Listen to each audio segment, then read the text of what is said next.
पवन सिंह पिपरा, डीजे पवन सिंह पिपरा, डीजे पवन सिंह पिपरा, डीजे पवन सिंह पिपरा।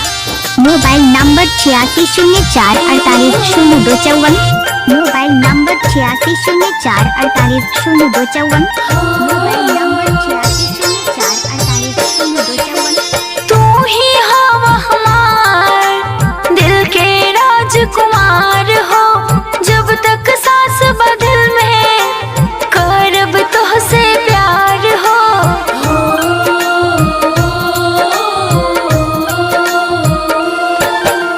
तू ही हवा हमार दिल के राजकुमार हो, जब तक सांस बदल में करब तोहसे प्यार हो।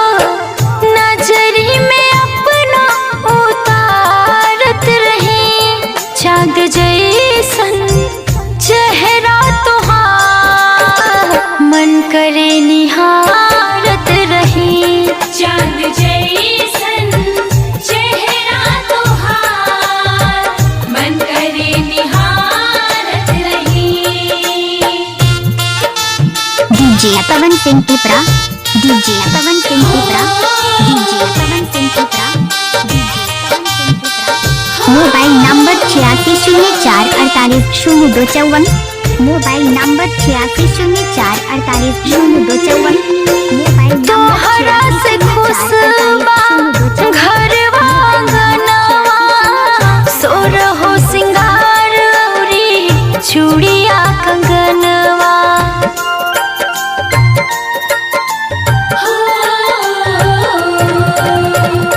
तोहरा से खुश बा घरवा आंगनवा, सोरहो सिंगार औरी चूड़िया कंगनवा। असही उमरिया सजावत रही चाँद जैसन चेहरा तुहार, मन करे निहारत रही।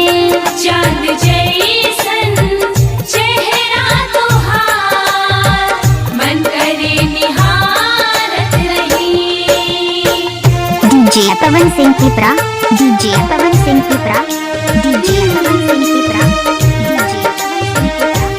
Mobile number 8604480254, mobile number 8604480254, mobile number 8604480254, mobile number 8604480254। बड़ा खुश बानी हम तोहरा के पैनी, अंजलि के मांग अपना भाग से सजैनी।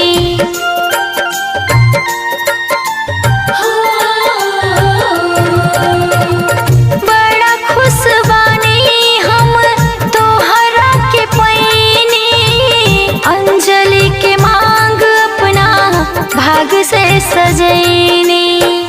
सातों जन्म तोहके पावत रहे चाँद जैसन चेहरा तुहार, मन करे निहारत रही।